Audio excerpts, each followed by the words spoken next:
When you look at my watch collection, one thing might strike you right away. That's a severe lack of dress watches. That has a reason. I never dress up. I mean, look at me. But this I could really see myself wearing. Let's check it. Ladies and gentlemen.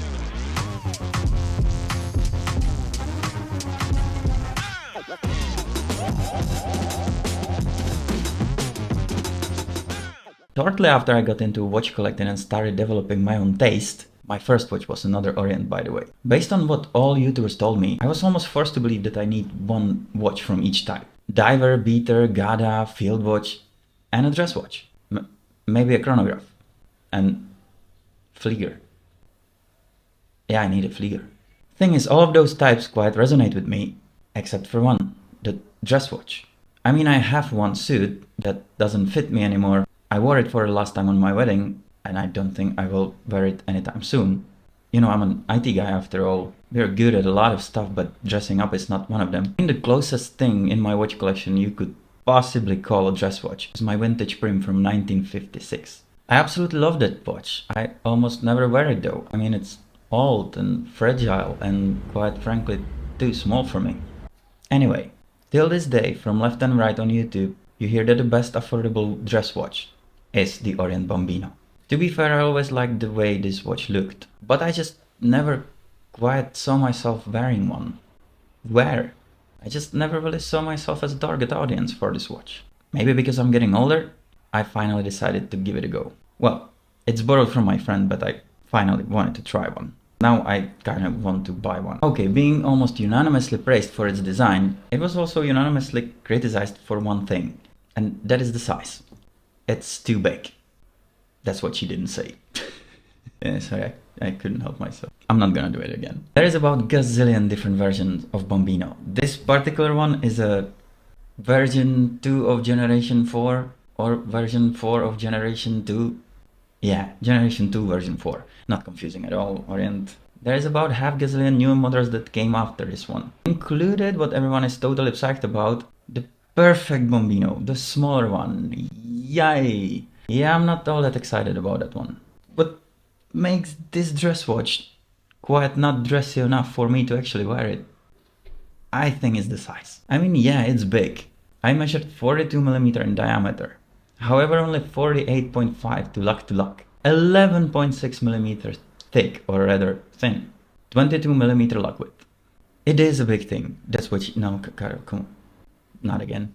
It is a big thing, and I totally get that a lot of people would be set off just by reading the numbers on the paper. But it kind of makes it more appealing to me. I like big watches. I don't have the biggest wrist size in the world. It's 7 inches, but I'm a pretty big dude overall.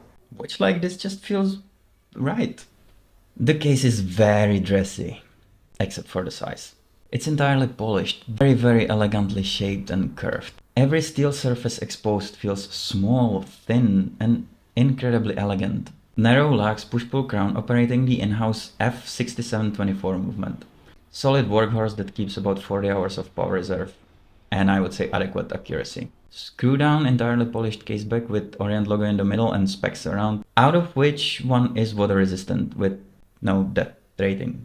So that normally means no water resistance. So yeah, don't jump in a pool on that company party drunk. And boy oh boy, that dial.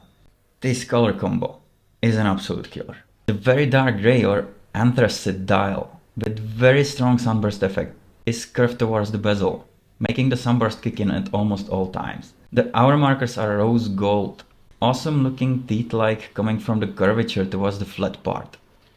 Double one at 12 and a bit cut out at 3 because of the date window. I normally strongly prefer watches with date.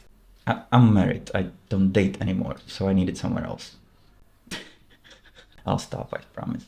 Here I don't think it was completely necessary. No, I wish it wasn't there. It is a watch that I don't think anyone in the world would wear as daily. It is a dress watch, occasional wear. Why do you need date on such watch? And the white frame also feels a bit out of place.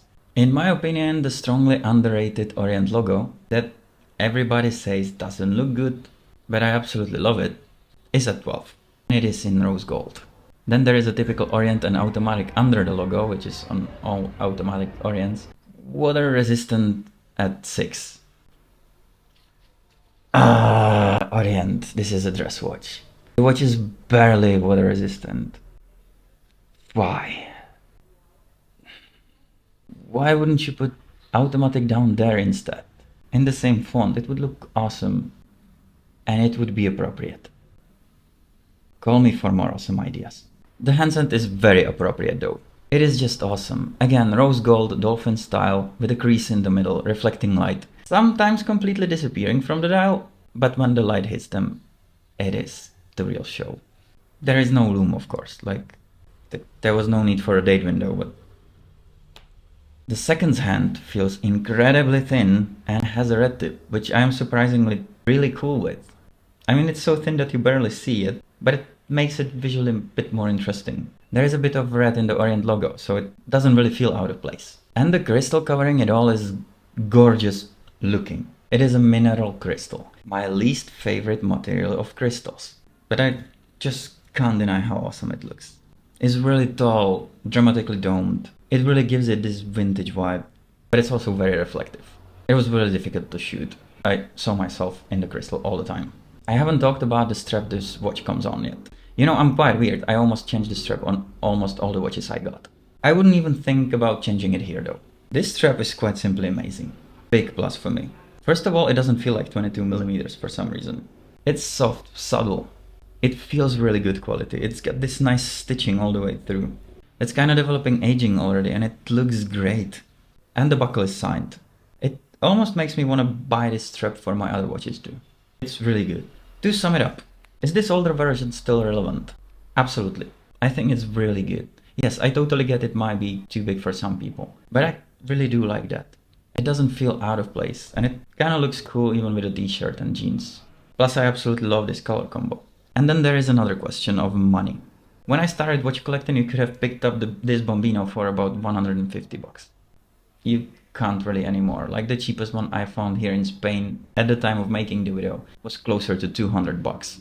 I think that's still pretty fair price for what you get. The newer versions, the perfect Bambino size, that's closer to 400. And that's a tougher pill to swallow for me.